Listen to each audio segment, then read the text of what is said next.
Hello,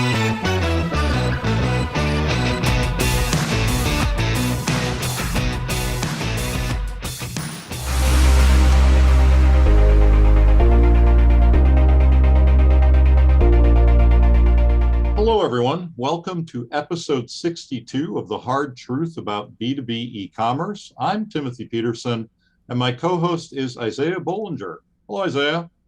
Hey, Tim. It's good to see you after the Christmas holiday. For those that celebrate and for those that don't, happy holidays. Well, thank you. You too, and happy almost 2022. Yeah. We're about to be at our next holiday, New Year's. Our first sponsor is Punch Out To Go. Punch Out To Go is a global B2B integration company specializing in connecting commerce business platforms with e-procurement and ERP applications. Punch Out To Go's iPaaS technology seamlessly links business applications to automate the flow of purchasing data. With their solution, you can immediately reduce integration complexities for punch-out catalogs, electronic purchase orders, invoices, and other B2B sales order automation documents in order to accelerate business results. Balance is our other sponsor. Balance is a B2B e-commerce payment solution that works well for you and your buyers. It offers a seamless one-click checkout for almost any payment method, including ACH, wire, checks, cards, even terms. It's used by leaders in B2B e-commerce, and it's as easy as buying a shirt from Amazon. Check them out at getbalance.com, book a session, and tell them what your needs are. They are the first dedicated payment platform for B2B e-commerce, 100% tailored to your needs. Thanks again to our sponsor, Balance.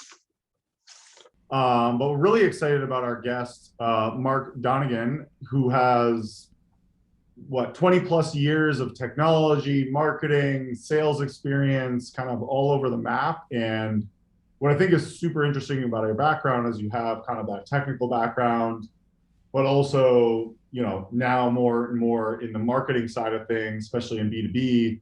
And you've really seen that intersection between technology and marketing and sales. And that's a lot of what I want to talk to, because to be honest, I think that's where a lot of these companies that we're trying to help with this podcast struggle. So please give people a little bit more information about your background, because you've done so many things that I don't want to highlight the wrong thing.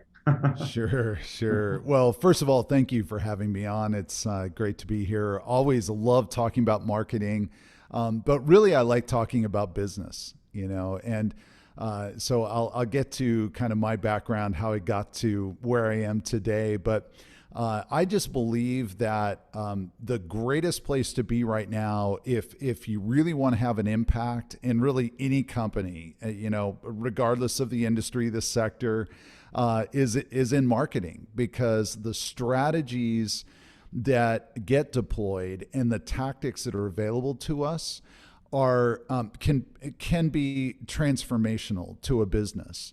And, certainly you need execution on the product side, on the engineering, on sales, on revenue. So it's not to say that, the entire company is really only going to be driven by marketing, but it's just a great place to be. So I'm really happy to talk about it.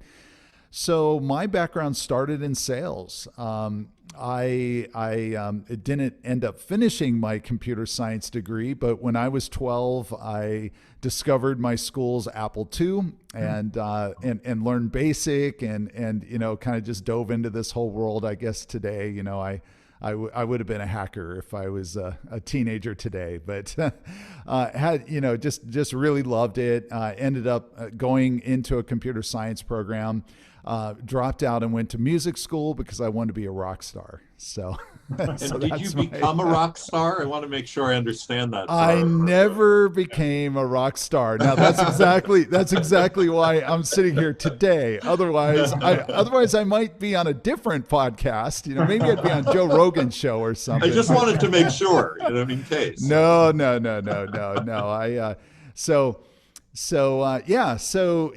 So along the way, in fact, in music school, I observed, I went to a school, with some just really fabulous players and And yet these guys were all like, nothing wrong with working at McDonald's or driving a school bus, but they were working at McDonald's and driving a school bus. And from my point of reference, like these guys are like world-class players, and and basically they're the epitome of poor starving musicians. So I said, I don't want to be that. And if they can't make it, so yeah, these are like really talented people. yeah, exactly. Like, like I could hang with them, but in an audition, they would beat me every time. So it was like, okay.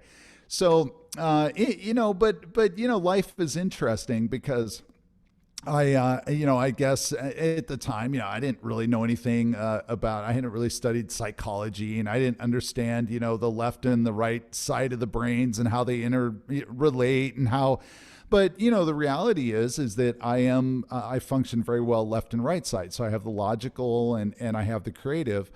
And so I went into sales. I can make money, and I enjoyed that. And did really well, and began to grow into managing teams and that sort of thing. And along the way, I just really by necessity found that I was taking control of marketing. Initially for me as an individual contributor, and then eventually it's kind of like I had marketing resources matrixed into me, for my sales team, et cetera.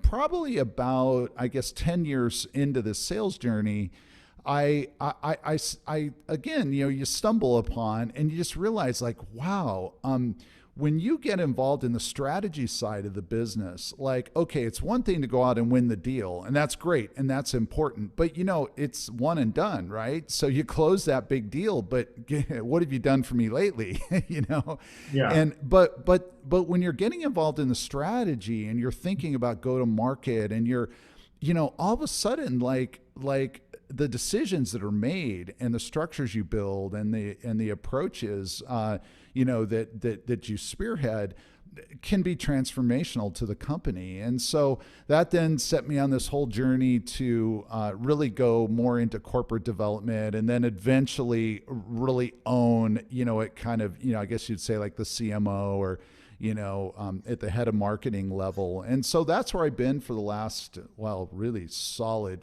more than 15 years, is just really focused at the intersection. I like to call myself a revenue-driven marketer.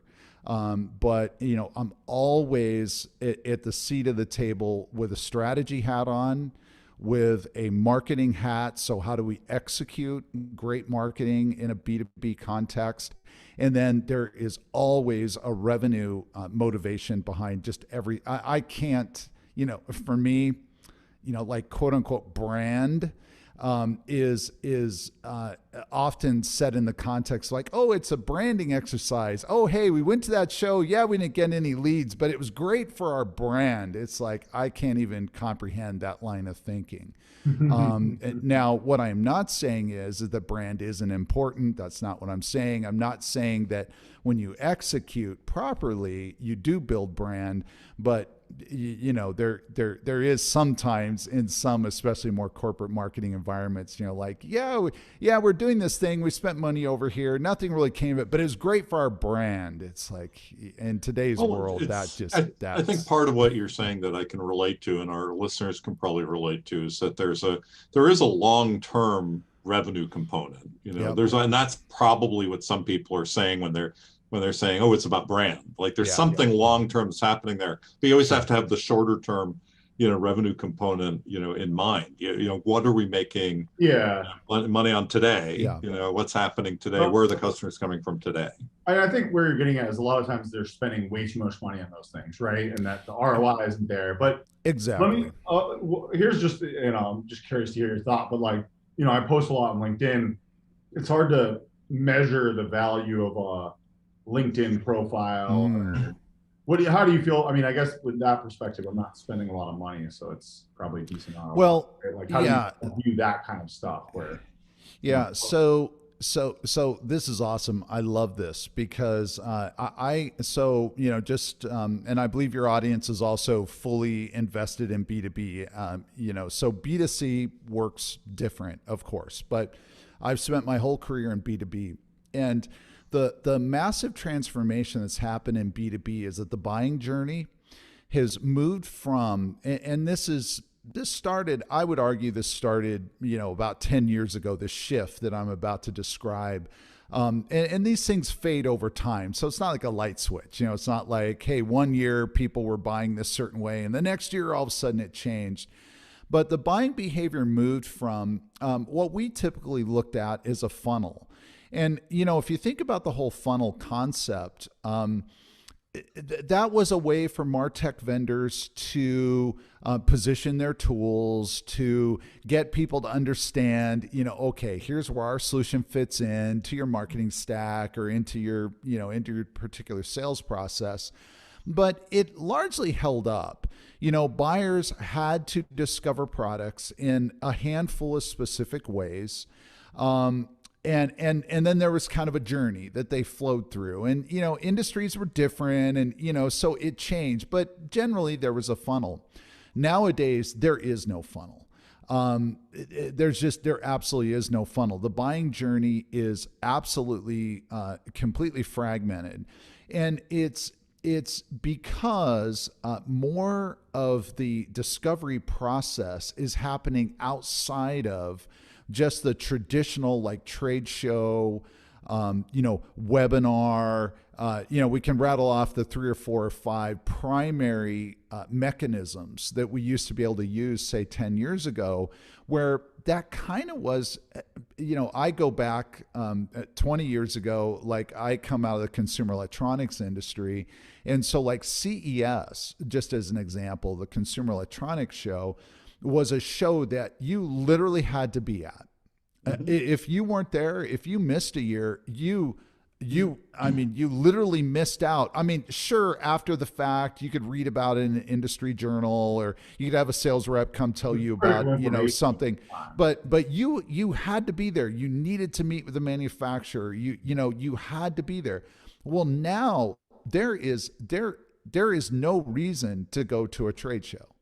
There's all of the manufacturers are introducing all their solutions and products ahead of time. It's all freely available. They're setting up meetings with their key customers beforehand. And so what's happening is the buyer's journey is just, it's moved from this very clean funnel where you could kind of say, hey, we're doing this particular marketing tactic, or, we're spending money in this area because we know that we're going to hit people, who are at this stage of the buying process.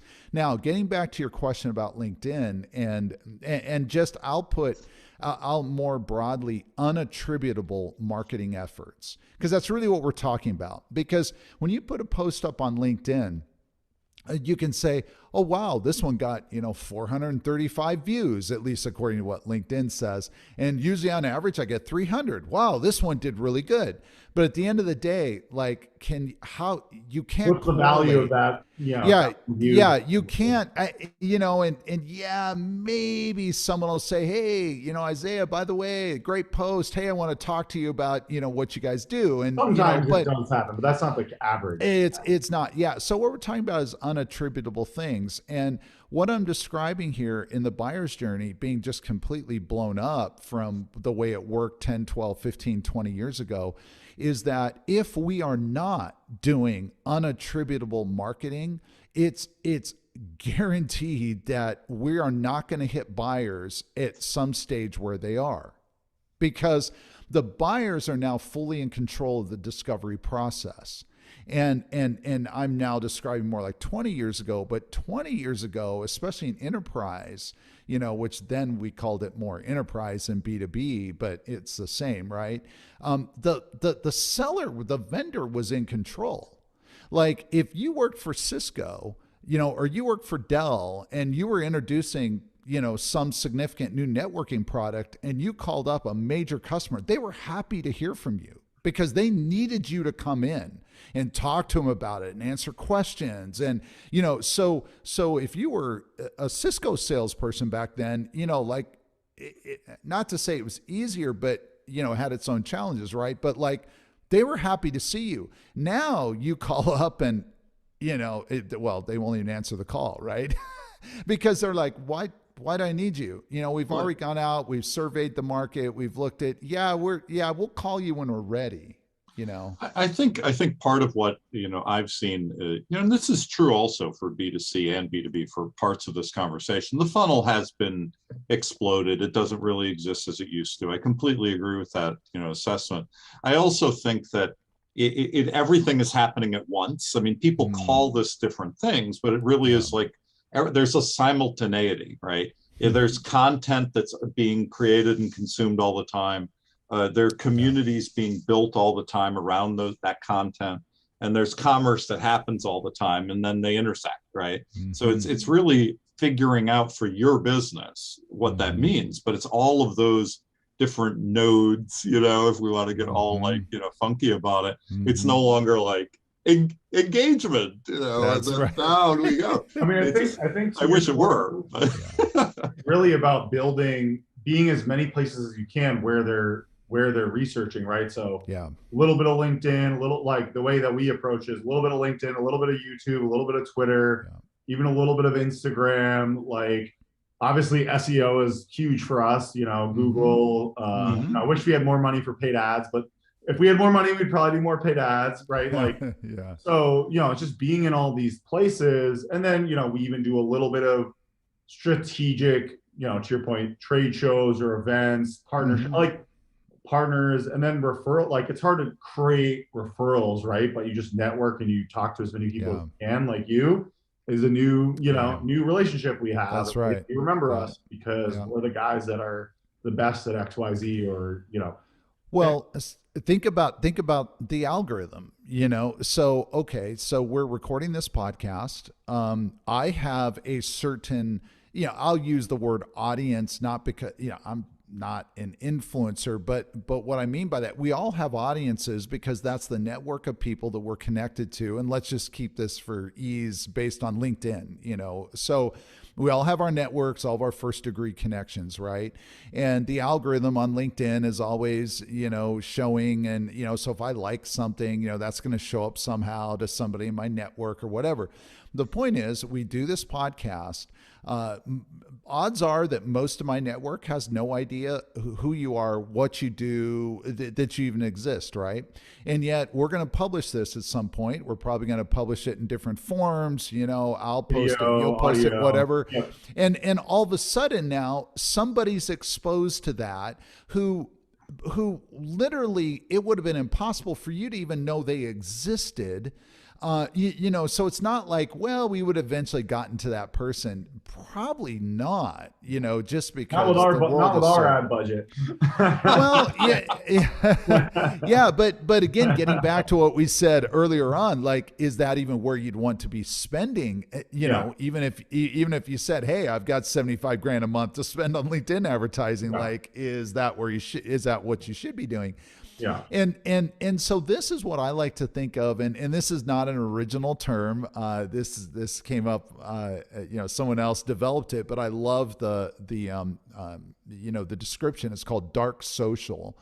And this person's concept is that dark social is all of the interactions that happen between peers and buyers, potential buyers, even vendors to a certain extent, but it's really not about the vendors. It's about the buyers that is untrackable. So, a great example, I'm in a marketing group called Peak Community, and it's, primarily CMOs and marketing leaders who, we're all striving to become 1% better every day is kind of the mantra. Really, really awesome, world-class group. Well, inside that group, every day there's conversations about, hey, what tool are you using here? Hey, what are you? Well, none of that's attributable. None of those vendors are in there. Nobody even knows their brand's being talked about. And yet I just know by the nature that I have contributed to discussions around CRM and marketing automation platforms where people said, wow, I'm going to make sure that I go get a demo of that before we pull the trigger on this other thing. Now, I have no idea if they bought, but you know what? That's how B2B decisions are being driven today, by and large. Well, they will. I think they will get attributed. They'll get incorrectly attributed. So that guy goes and does a demo because he Googles them and they're like, it's SEO. It's SEO. Or SEO Oh, is killing it. And it's you're like, bang on. You're bang on. And it's like, no, it came from some guy in a community, or, a collection of people that, eventually you keep hearing the same brand or the same enough. And you're like, okay, I definitely need to check these people out. I think what you've just pointed out though is how things have matured with sort of the influencer slash creator community and how people attribute, because the communities that they create, now you attribute to them when something happens, right? And so when you're talking about peak and what occurs there, it's an influencer creator community essentially, and to borrow from B2C, really, about how you're attributing these things now. So it doesn't need to be one-to-one. It could be one-to-many or one-to-group or one-to-community. Well, that's what I think. There's a guy, Chris Walker, who's done a great job on. Chris Walker is the one that coined the dark social. Yeah, that's who I was referencing. On LinkedIn, especially, and and I don't necessarily think this is going to work 100%, but it's like, what's the most influential channel, right? Like, how did you hear about us? Like, it might be, a lot of times it's 10 different ways, and eventually you hit the tipping point, right? Like, we had potentially one of our biggest opportunities for a product we've been developing for 3.5 years. And it's finally getting to that tipping point where like a major opportunity came to us, and they had listened to our webinar like almost like a year ago. So it's like they had known about us for a long time, but then eventually finally got to a point where they decided they were like actually going to reach out to us and take us seriously for this product. That's right. Right. Yeah, that's right. What do I attribute that to? Like, I don't, was it the webinar? Was it like over time? Like, they've probably seen us many times. One thing too, and I'm not sure there's a term that's been coined for it yet, but there is sort of a cross-platform effect that occurs right now too, because a lot of people know influencers on LinkedIn, like Luke Matthews. Luke is wonderful. I love Luke. We've met. He's great, right? But Luke is interesting because he goes back and forth across different platforms for his clients. So he's on DSO and Discord and Entree and Bizfluence and all these places that a lot of people don't know about even, right? They don't even know they exist. But what'll happen is he'll be out on Discord and people say, "Oh, you're the guy that I remember from from Clubhouse when you had that room a while back, and then you're over here." So it's like the accumulative effect, that you're having of all of these different platforms. Gary Vee is like the master of that, right? We could talk a lot lot about Gary. He's quite something. Yeah. He says the same thing over and over, but it works, right? Like, he does. Well, he is just a content engine. You know, I mean, he's brilliant and he's crazy, and I mean that in the nicest way. I mean, he really is. He's brilliant and crazy because he just is like, it's do these 6 things, and then it's like, I know these 6 things. Well, I love it because, you know, I love it when he puts up the videos from like literally 10, 12, years ago of where he's making predictions or he's talking about what the future is going to look like. And then, you watch it day to day and you're like, absolutely right. It's like, I know anyway. Some of those predictions have been amazing, but I want to get into the original, topic of that technology intersection of marketing and what I see with B2B and especially is that what are they even marketing to? Like, okay, if we all agree that there's this new world where it's hard to measure everything, but people are basically searching online, going into events, networking. If they're going to your website, a lot of these B2B companies, let's exclude like the high-tech SaaS companies. Like high-tech SaaS companies, they're at the leading edge. Most of them are very good at digital marketing. Mm-hmm. But most B2B companies started before, 2005. So their leadership is in their 60s or 70s or 50s, and they are not like, I've worked with so many companies in B2B that if you go to their website, they look like they're a 10-person company, but they're like $150, $250 company. Yeah. And like, if you went to their website, you're like, this looks like you would have no idea how much money they make because it doesn't even look like a legitimate company when you go to their website. Yeah. So my point is, it's like they can invest all these new modern marketing, but what are they going to do? Send them to this 1990s website? Like, how do you balance that investment, right? Or you have to get the technical first. before you can do all this marketing because there's nothing to send them to. Yeah, totally. Well, there's absolutely no doubt, and I'm going to say something super obvious that but the last 2 years has raised the profile or the need or the impact that a website can have immensely, because there was actually, it's interesting. I'm thinking of a company I was involved with, and not too long ago, as in like 3 years ago, we were having a little bit of a discussion of what's the real importance of our website. Now, it wasn't because we were thinking, oh, website's not important, but we were just thinking in the context of a very niche market, not a lot of searches. It's not like there's, a large number of potential customers who are just searching and just waiting to discover our solution. A lot of the sales process was a push into the market, not a pull.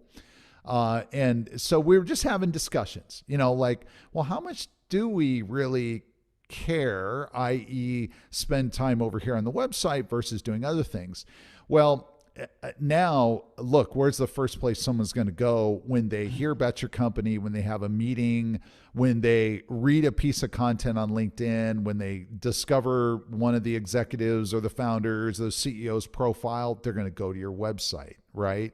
And so if your storefront, which is kind of just the way to think about it, if your storefront is in need of repair and it's kind of scrappy and it's, the lights are out. Like, think of the old days where your sign is not working, yeah, like I mean, letters. And like, that's what I don't think these people realize. Like, if you try to sell me on something, and if I go to your website and it looks like crap, there's almost zero chance I'm going to buy from you, no matter how good of a salesperson that you are, right? Like, yep. 100%. And so, so then we have to say, well, why is that? Like, this seems so obvious, certainly to us, but, even I guarantee inside those very companies, there's people who are just like almost embarrassed, like, I don't, like, this is our website. Like, sorry, it's, it's a little old, and so if all that's true, then why aren't they doing something to fix it? Why aren't they putting attention into it?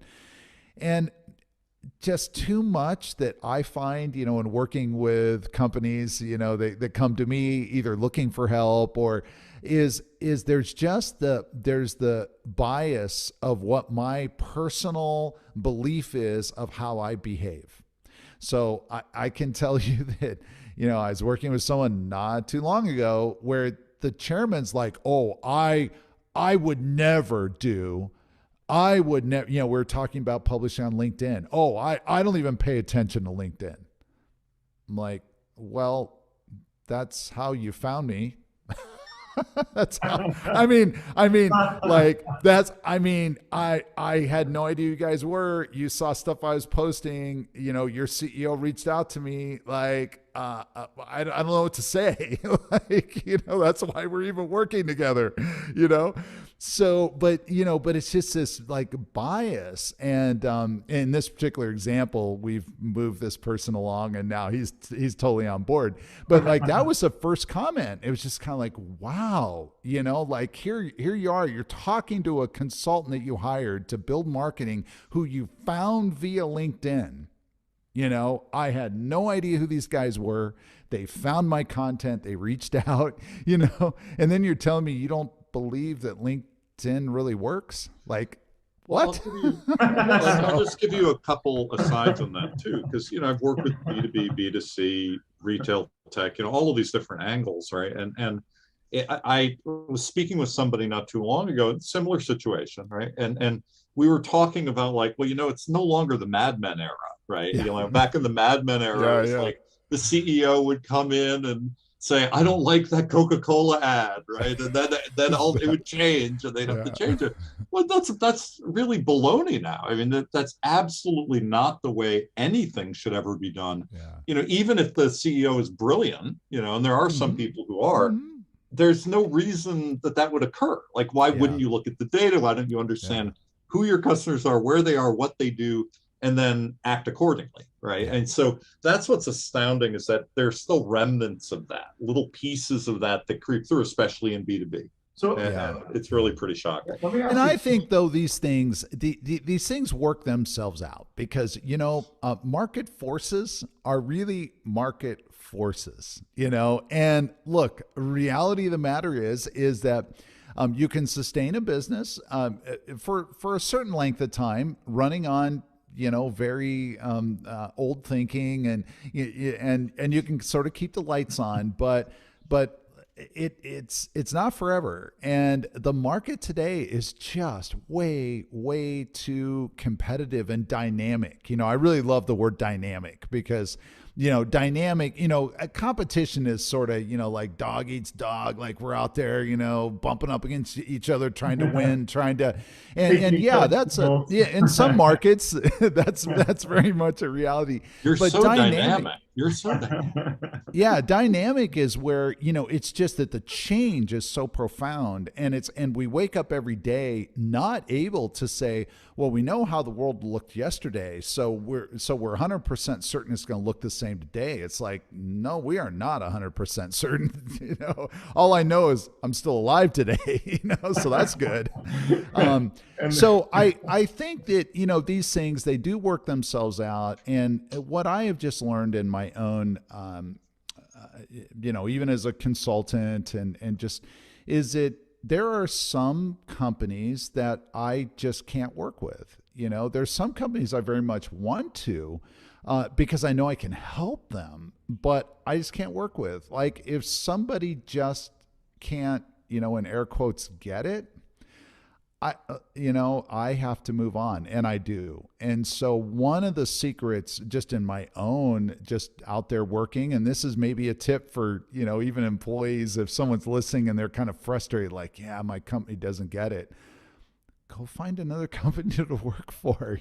Find a company who does get marketing. Find a company who celebrates that, dynamism, in the market, and is waking up every day to reinvent itself and to, build bigger and build faster. And, because they're out there, they are out there. and I'm so glad you just said that. It's funny because I was going to try and ask you a question that's almost exactly leading to what you just said, which is a couple things. One, as a vendor, I'm curious because I do this. When someone reaches out to you, and I'm assuming you do a lot of inbound, like we do a lot of inbound. So we don't do a ton of outbound. Like we do a little bit of, strategic outreach in certain niche ways. Sure. But generally, people are coming to us from a referral or whatever it may be, Sure. or SEO. The first thing I do is I look at their website and their LinkedIn profile, company profile. Yeah. And to your point, if they don't get it, if it's a really bad, and in some cases it's really bad for a reason, but if it's so Sure. bad, I'm like, man, like the amount of work we're going to have to do is so much money, and then they only have a quarter of the budget that we're going to need to really get them to the next level. It's like they just don't get it. I'm just curious, do you do that? It's like I'm almost evaluating them as 100%. they're selling me, Yeah. Oh, absolutely. Even though I'm 100%. selling them, but I'm kind of like the other way around in a way. You know what I mean? And I'm that's like, right. more and more as we get more busy and we've gotten better and better, we're just saying no, or we're just quoting what we believe, which is double what some people are willing to pay. Yeah. Yeah, 100%. And I had a couple experiences, I guess I'll call it. One was something a mentor told me, actually founder of a company I was really privileged to be a part of that did quite well. And I'll tell you what he told me, and then just my own observation, really puts an exclamation point, I guess, on what we're saying here. But this guy's, his name is Tony. I remember he looked at me one day. We were talking about, I don't even know what the context was now, because when I think about what he told me, it's kind of like, why would he have said that? But I remember he looked at me and he said, Mark, he said, make no mistake. One of the single most important decisions that you're going to make in your career and just life is the company you work for. And now let that sink in. because on the surface it's easy to go, oh yeah, of course, of course, if I were early Google, early face, it's easy to kind of just take it at face value. And then we talked a bit more, and this is really what he meant. What he meant was, if you choose to spend your time, okay, you're going to get paid a salary and whatever, get a little bonus, maybe a few stock options, kind of wherever you work, depending on the industry you're in. And let's even assume that it's all within a 5%, even a 10% band. Like, okay, yeah, you may make a few bucks more working over here than over here, but basically it's the same, right? So then why would you choose one company A over company B, or company C over company D, or whatever? Well, let me tell you, if company A is really progressive and they get it in the context of what we're talking about here, and they understand that the marketing game has changed, they understand that buyer behavior has changed, and they're willing to invest, and the CEO is more concerned about business impact than about how many MQLs, the marketing team has generated, or some other metric that is really not correlated well to business results. Let me tell you, as a marketer or as a revenue leader or whatever your function is, you will be more successful. And you will then be able to take that experience, because the company's going to be more successful or have better odds of being successful, and parlay that into the next job and the next job, and versus putting the exact same energy and time into company B, where you're always justifying why you're continuing to do LinkedIn because I'm not seeing the results. We haven't gotten any leads off LinkedIn. Oh, the ebook downloads are down. Why are we going to that trade show? We didn't get any leads out of that. We already knew all the people we met there. Yeah. Where do you want to be? And so that's something that I think we're really hitting at is.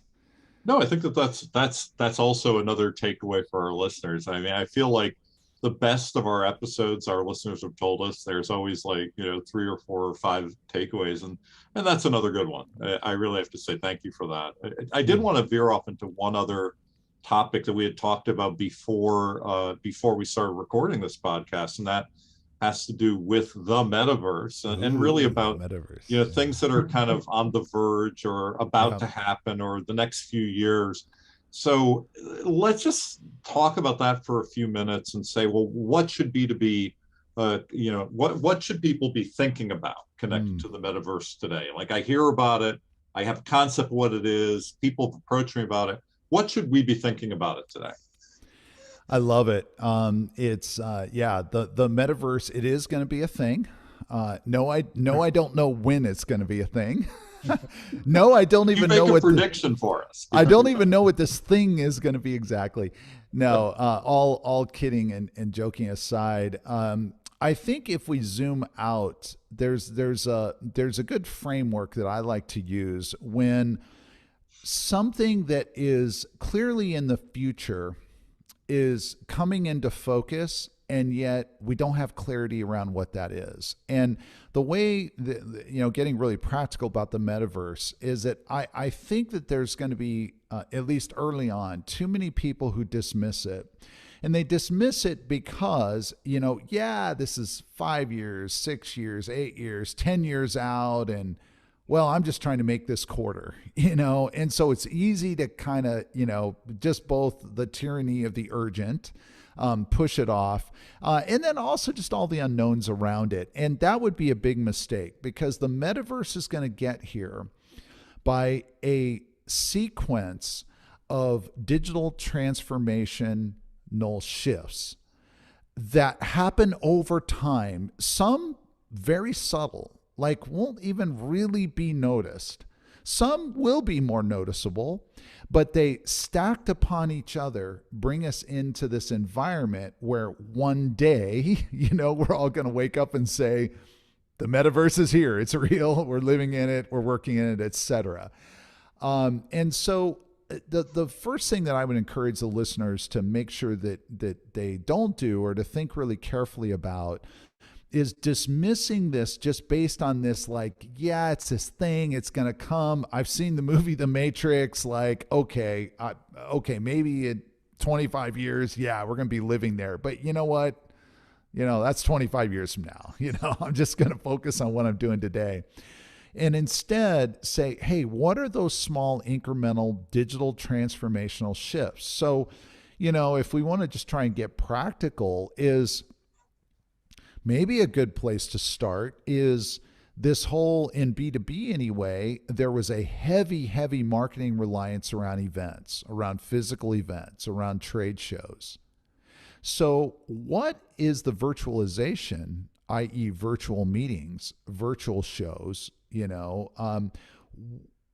how is that going to transform how I interact with customers? Yeah. How I present my products. Well, yeah, like building a booth, building a copy building of a your showroom. Exactly. Online, Exactly. And you know what? I mean, this is like really, really simplistic, but if you are, let's say you have physical goods, let's say that you're a manufacturer of physical products, or you're a wholesaler, or, you're involved somehow in distribution of Which physical is still products. a huge percentage of the economy. People don't realize like these companies are Exactly. That's exactly right. Dollars you've never heard of. Most of them out there you've never heard of. Yeah. So Mike, my question would be, where's your studio for you to be able to go online and both for social selling, both for maybe putting together some sort of a video podcast, inviting your vendors in, like this is, and that's kind of sounds like, well, there's nothing to do with the metaverse. That's just kind of like the trend of video, right?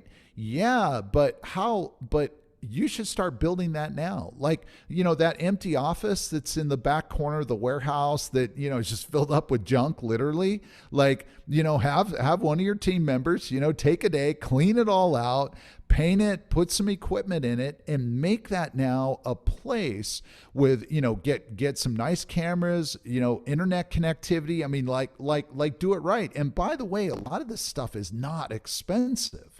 But it requires a little effort and it requires intention. Because if we think about the quote metaverse, all we're talking about is bridging what now is a social platform where I actually would argue, and some people kind of make this argument, like we're kind of already in the metaverse. Look how much time that we spend on LinkedIn and on Facebook and on, with our phones glued. So really the only difference is where the display is. Are we wearing the display on our head, like a headset, like goggles, or do we have some other sort of display we're sitting in front of that's more immersive, or, there's some environment. But at the end of the day, what's going to be required and what's the opportunity? Well, the opportunity is going to be if there's a lot of eyeballs in this particular, on this platform, in this environment, well, I'm going to want to be there. And right now, I can be there by just saying, hey, I'm going to set this little space. I'm going to have all the equipment I need. We're going to be able to go in there. We can start out just doing a monthly, show for our industry. Maybe we showcase products. Whatever you sell, then you become the digital expert of that. And I think, to your point, the metaverse is essential. I think I saw a really good Twitter thread where it's basically just a point in time when most people spend most of their time somewhat digitally enabled. So it's like, for people like me, it's already kind of there. Like you said, I'm already kind of in the metaverse because I'm on Zoom a lot, watching Netflix, I'm already kind of like spending most of my time digitally. Maybe not everyone is, but over time, video games and all these things, majority of your time just becomes digitally influenced. Well, yeah, and I think that part of it too is that you're enhancing the experience, the ability of what you can do. So, we're doing whatever we're doing right now, and there's audio and there's video, and there's a certain interactivity, but it is very different from some of the environments I've already seen, in whatever stage where you're moving through a space and you're interacting with things in the space, and you're able to do certain things that really mimic, maybe how you would be in another environment. I know, for example, Nike is building, a metaverse store. right? Yeah. And I've seen partly what that looks like, and it's clever. The idea that you could already make, right now I could go make a custom shoe, click and have it ordered, but the difference is that I would go through every step of the process and I'd be able to shape the shoe and color it and do all these kinds of things. And for people who really want to be immersed, that's a great way to be immersed, right? I could see a lot of this developing in interesting ways, but I'm not going to set up a shop. I think we're not going to set up one for Trellis where people come in and buy NFTs with their crypto. It's not like, that's that there are people have weird fantasies about what it might be. Yeah. And that's the mistake though. And I think that's the caution for the listener is that a lot of the conversation is around, the NFTs and, like you say, all these kind of super exotic and a little bit unusual or weird even use cases that for the average person, they're just like, well, I don't even know what to think of that. Like, that's just bizarre. I would never do that. And they probably wouldn't. Right.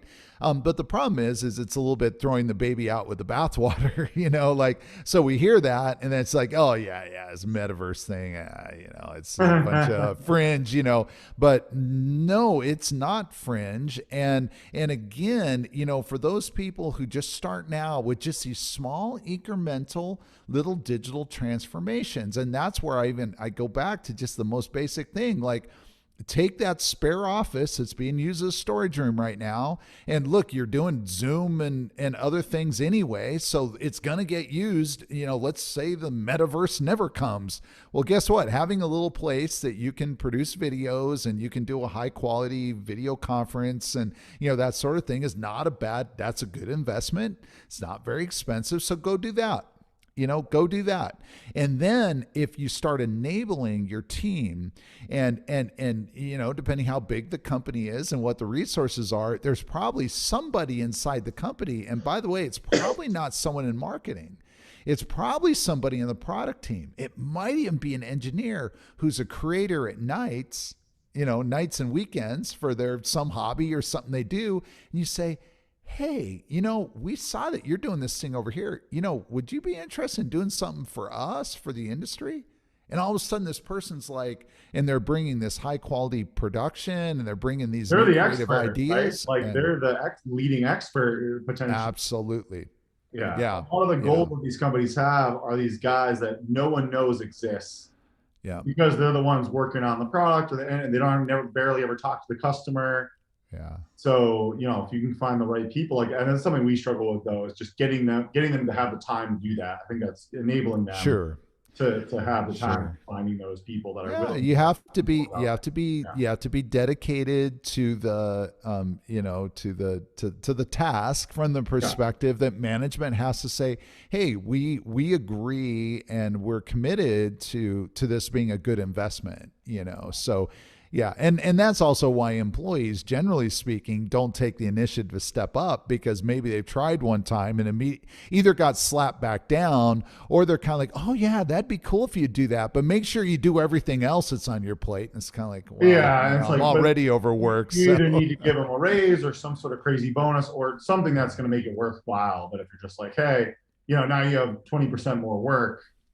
Yeah. Why would they do that for with no extra pay or no time off or what I mean? Yeah, I think you've nailed the problem there, right? It's like figuring out culturally how to.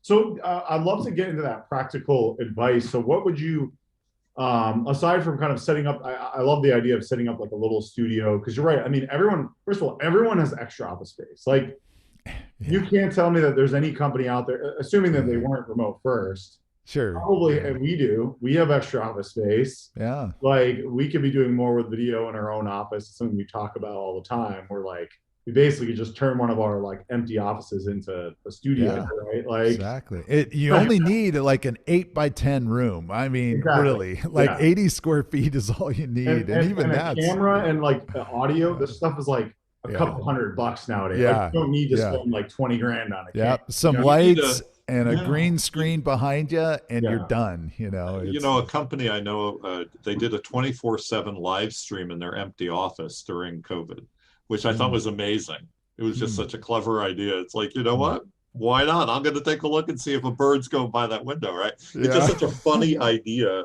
that Yeah. even that can engage people. Yeah. So where else would you advise? Let's say a company's like, all right, we get it, things have changed, but what do they even do? Like, do you go find Mark Donnigan, or find you and Yep. hire an expert? Do you do an internal kind of like status quo check? What's your advice for someone that doesn't matter where they are? Let's just say they're not the leader. Like, they're clearly not the leader. So it's like, Sure, we have a gap.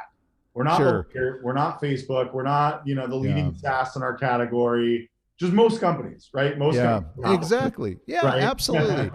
It's a great question, and here is why so many of these content, we used to call it or think about it as like content marketing, right? But why content marketing strategies would get started and then be killed like 3 months later is because it generally wasn't because, they weren't able to produce the content or the content was so bad. Oftentimes content was great. They either, maybe they hired a firm, maybe they hired somebody, maybe the existing team. It doesn't matter how they did it. The reason why they kill it, or why it quote unquote failed, although in most cases, if they just kept doing it, it would have succeeded, but is because, if you build it, they will come does not work ever in anything. So, so just saying, wow, look at this amazing new podcast, this amazing new video series, this amazing new, whatever the content is. Well, people have to know about it. And then not only do they have to know about it, they have to be exposed to it long enough to find value to say, wow, that's really good. And then refer to their friend. And so distribution is where most companies fall down. And what I would say is that the place to start is building a community. I am very, very big on this strategy. Now, let me be very explicit about what community means. I am not talking about a Facebook group. I'm not talking about even a LinkedIn group. Now, your community may have that.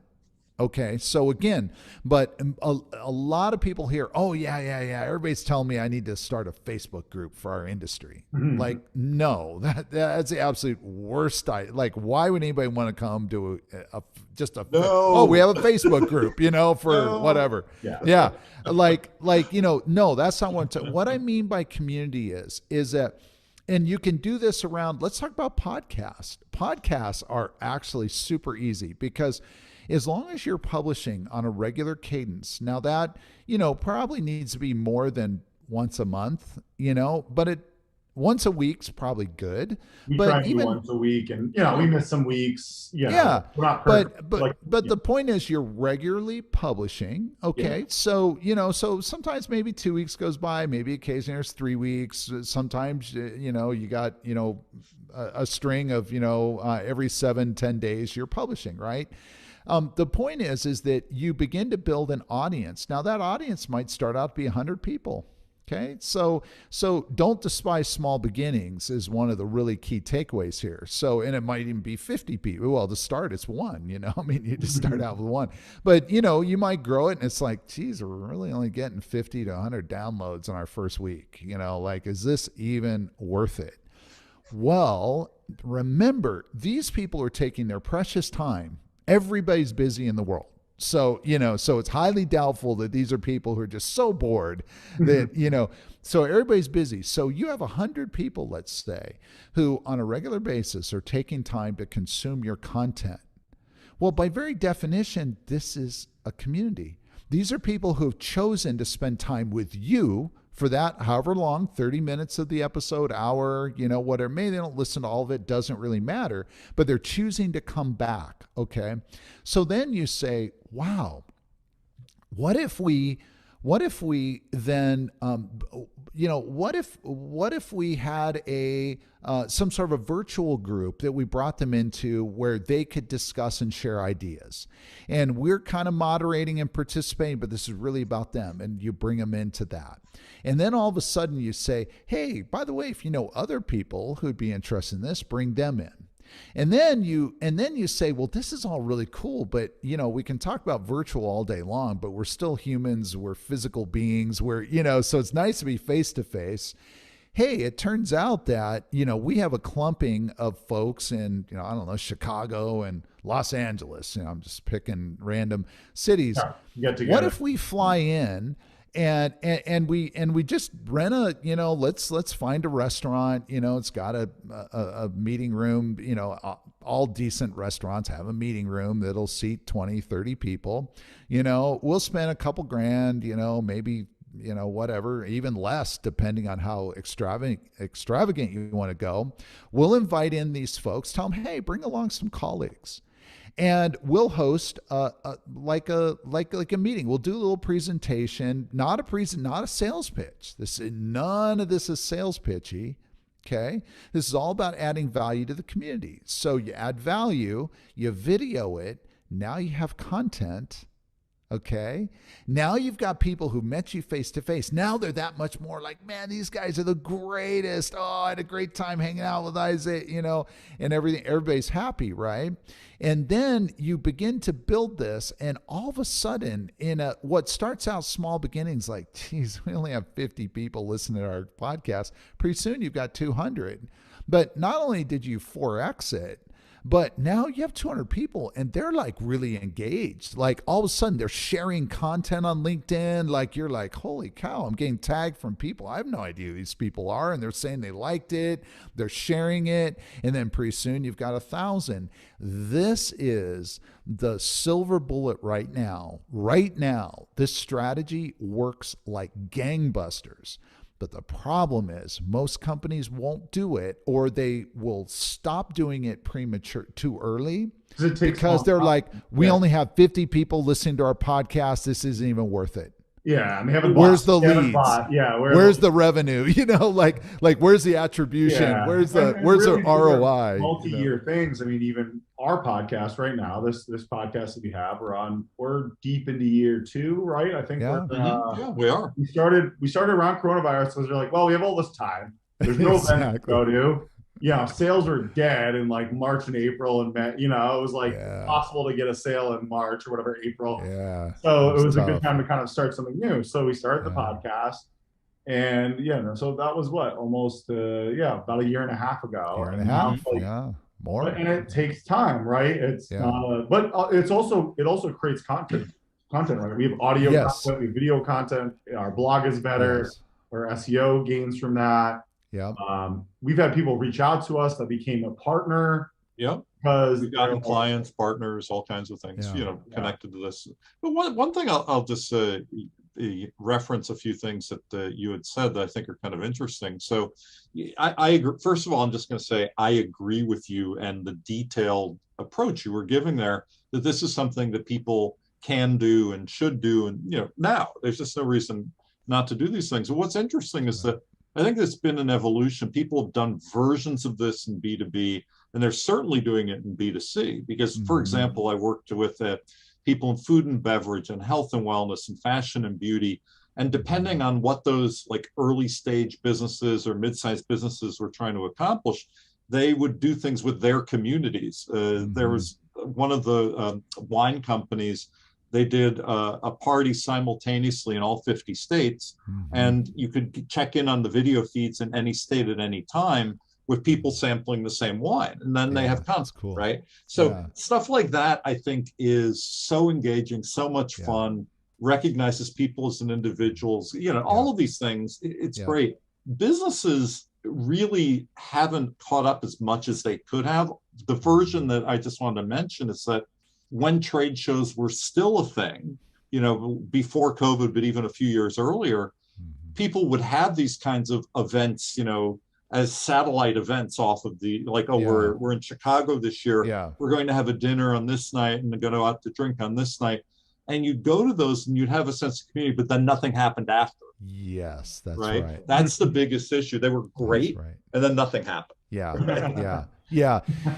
that's right. And so this is where then the power of the tools that we have available to us are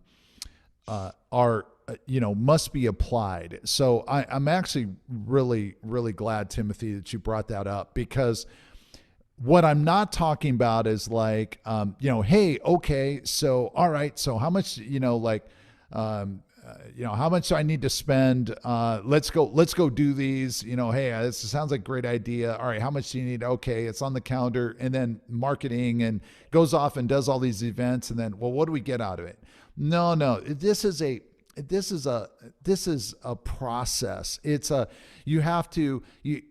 also not just inviting someone to come to a dinner in Chicago and then kind of like, oh, you just expect that now they're going to become a customer and it's over with. No, that might literally be the first touch. You might meet them again somewhere else. Maybe they're going to attend a few other virtual events, and maybe next year they're going to become a customer. These are investments into the future of your business. But just like savings, if we don't start saving now, when you turn 50, it gets a little bit daunting, to be like, I only have 10 years. I'm hoping to retire in 15, 20 years, so. Would you say that from your perspective, a lot of marketing and just companies fail at marketing, not because they necessarily were doing the wrong things, but because they just didn't have the patience or the mindset to think about this in a 2-3 year time span? And they're like, all right, do this thing that gets me results in a month. And then they just like fire the person, and they're constantly just, jumping around to thing to thing with no strategy, because they're not willing to wait 2 years for the podcast to mature, 2 years for the SEO to mature. And they just don't have. Is it a lack of leadership, or you think people just have too quick horizons on? These are owned by companies that have these little horizons that they want to get their ROI in a couple of years and sell the company, or like, what do you think is driving this? Just short term? Boy, you know what? In my observation, there's shared responsibility for the failure on the chief executive side and on the marketing head. Let me explain why it's shared responsibility. So, and I'll start with the marketing head. The natural thought process might be, well, yeah, of course, the CMO or VP of marketing failed, so of course they should be fired. So yeah, I mean, that's like they failed, right? Well, what you just said is actually true. In a lot of cases, the execution, so the quality of the marketing campaigns, in other words, the tactics behind what they were doing in marketing was actually right and was good. So you look at the website and it's actually really good. You look at the messaging and wow, it's on point. You look at their comm strategy, their PR, and it's kind of like, yeah, they've got that base covered fairly well. So then, but why did marketing fail? Well, marketing failed in what I've observed in a lot of cases because the marketer, one of a couple things, either did not know the buyer and did not understand how the buyer actually buys. So they were executing wonderful campaigns. The problem is the buyer didn't care about the things that they were saying, or the buyer isn't in those places that they were investing in. Okay. So that becomes then the fault of the marketing leader for not being an ecosystem expert. One of the things that I learned just early on, I learned this in my sales career. And I started, when I was 20, I'm like computer science and music. And yet at night I was reading Zig Ziglar, the famous sales trainer. I immersed myself in the art of the sale. And I got to a point where I realized, you know what? I don't need more sales training. I already have every script down. I know every trick. I need to learn the industry. I need to learn, how exactly the buyer thinks, what makes them tick, what keeps them up at night, what are they concerned about? Because at the end of the day, if I understand that, I'm not even going to need to use 90% of the tricks that I got in my bag over here. That selling B2B is no longer selling, it's being a consultant. If you're a good salesperson, you're the expert, you're the consultant, and you're telling them this is what you need and this is why. Because Absolutely. I know, enough about this that no one else can figure this out as Yeah. fast as I can. Yeah, and you'd be shocked though. You'd be really, really, really surprised at how many, very good marketers. In other words, they're good at their craft, and yet if you try and have a conversation with them, you say, even just in the most basic level, hey, what are the dynamics that are driving the industry you're in today? And you're going to get a whole bunch of high-level Gartner analyst crap, and 85%, our customers, and you're like, no, It's not expert level. no, Not not really. No, Yeah. that's not it. And so I said it was shared responsibility. So on the marketing leader, then, in some cases, not all, but some cases, the failure is just because they just didn't make it their business to become a master of the ecosystem. And if they had done that, 100%, they would have said, "Whoa, we're over here, investing in this particular, set of activities, and that's not where our buyer is, or that's where some buyers are, but not who we're going after, or we think that they're buying in this manner and they are not, and they would have adjusted." Now, the responsibility then, the shared responsibility on the chief executive then is that a couple things. First of all, if the chief executive views marketing as this blunt tool that I just pull out and I can quote write a check and it's just gonna happen, Yeah, and if they are not also invested in the strategy, and if they are not engaged, if they've not hired a marketing leader who's a strategist. So, I sometimes, and not because I have any, I don't have an MBA. I have a real world MBA. An MBA is great, but you know what? Real life is nothing like what you learn in business school, even the best business school. It's nothing like that at all. And so if someone's hiring for a classic profile, and if a chief executive is like, hey, yeah, this person, they've got the classic profile. Well, guess what? You got someone who's not a practitioner. And unfortunately, a lot of people who come from an academic background can present very well, very impressive. I mean, hey, they're McKinsey, consulting, Boston Consulting Group slide presentation's going to blow the board's socks off, but that's definitely not a practitioner. And, today you need to hire a practitioner. Not 2 years into the podcast, built, hundreds of websites like. Yeah, I mean, what I would say too, Mark, is that, so like you, I've done sales, I've done marketing, I've been a CMO, I'm a COO, all these kinds of different angles that you have to take. You wear your hat, and you say, all right, here's my perspective. This is the change perspective. But what I think really one of the things that I've learned, and that you also mentioned, is that it's kind of like what people used to say about silos. It's like, the catalog business is a silo and the retail business is a silo and this is a silo. It's the same with people in the C-suite. You do not do a discrete thing that affects no one else. Better all be on the same page. Right. You got to understand that the CFO next door to you is working with you, and you're not working against each other. And all of these things really do matter. So the situations that I've been in recently, especially advising some startups and stuff, I basically do like a timeout, and say, all right, everyone hold on. You seem to be talking about one thing. It has nothing to do with what's happening over here. Yeah. And that's, right. Unfortunate, but very common, right? Yeah. It's very common. Yeah. And so getting to that next step is like, we're working together here. What's the That's and right. what are we trying to do? Who are those customers? Yeah. How are we approaching them? Okay, great. Now we're fine. Yeah. Now let's keep moving. Yeah, I like to talk, and I think in terms of like the three-stranded, cord, which as the saying goes, is impossible to break. And that is the CEO, the CMO, and the CRO. And I would even add a fourth strand, and that's the CFO.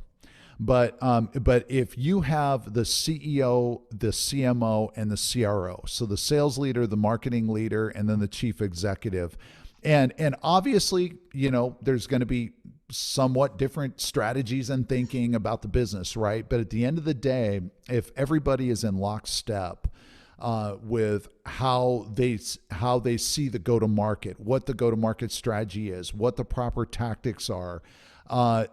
First of all, your odds of success, 10x, so that's like the first advantage. But let me tell you, it's fun because now you're not at odds. The marketing leader is not at odds with the sales leader. Yes, sure, you're going to, butt up against each other at times. That's just how humans are, right? But the classic, marketing is always, trying to sort of point the finger at sales and sales back at marketing and all that. Those are over. You don't have that. And now you're rowing in the same direction. And then when the business is building and it's growing and great things are happening, that's fun. And we should all be striving for that. And I hear too many stories of people who are not in fun environments. Yeah, they're just fighting with their own. Would you say that from your experience that many B2B organizations, they lean too far? I know a lot of CEOs are very sales driven, salespeople. Yeah. And then the sales leader. Some of these B2B organizations do not have a CMO or a legitimate marketing leader, or it's some guy that became, in the marketing, but he has no authority and he is so low level, not a category leader, like you said, in the industry. Do you feel that a lot of these B2B companies, especially, I'm not talking about the newer SaaS companies that are a little more forward thinking, the older legacy companies, you feel like they're still too sales oriented, like traditional trade show, cold call? Is that where some of this is happening? And they just the CMO, or it doesn't even exist, or there's no one there to really, they don't have an equal seat at the table. So that trio is very much exactly. It's a good point. And the reason why I love that 3-stranded cord is, and it is true, in a lot of companies, especially privately held, especially where, the CEO is the founder and built it from the beginning and started in their garage and, kind of the real traditional, sort of story, right? A lot of times they are the quintessential set. They're probably, even to this day, they could be a $50 million business and they're basically the chief salesperson, still to this day, 25 years later, and they're still out, making the calls and closing. They're the main expert. They know the industry, and they're and everybody knows them, and and so it's not. A zebra can't change its stripes, so it's not that like, stop selling and start becoming a marketer. No. But you're not going to be as strong if you have, even if that person has a really strong support person who's helping them shoulder sales, so they kind of have a sales leader. If they don't have a marketing leader there, you know what? There's the whole organization is not as strong, and there's extra stress somewhere. So it could be. We're still doing the revenue, but guess what? Our margins are shrinking because we're not showing the market our value. And so we're only able to compete on price. And at the end of every quarter, to make our number, we're cutting deals, What the way I usually kind of summarize that thought is I say that, if you're really a great CMO, you're a community builder internally as well. Right. And so you're building community, you're working on, everything that needs to happen and all the groups that need to connect in the right ways to get, the vision of the company to move forward. So it's not just about like, where are the communities outside and how do I build them? Right. Yeah. So you're marketing internally and externally. And I'm a big proponent of being aware of that. And not assuming like, oh, well, we're a small enough company, everybody understands what we're doing. Even when you're 50 people, or 40 people, like, let me tell you, not everybody understands. And when you get to 100 or 200, and even bigger than that, most people don't actually understand what's really going on, or their view or their perception, of what the company even does. Little thing. Yeah. They're in their little little Yeah. cube, and they don't see the big picture. And I think what we're getting to that point where we're almost 100 people. It's like you start to realize that getting internal alignment becomes really difficult because you got this department and that department. You can't just like do something and then you got to get everyone on board and then them to adopt a new change, and it becomes bigger and bigger once like you said, when you get to that 100, 200. Once you're in 1,000 plus person, I mean, it gets even harder and harder, right? And it becomes. Well, this has been excellent. I think I think I speak for both of us. I wouldn't mind having you back for another episode eventually. Let's do it. Catching up on some other topics. It's been really great having you here on The Hard Truth about B2B.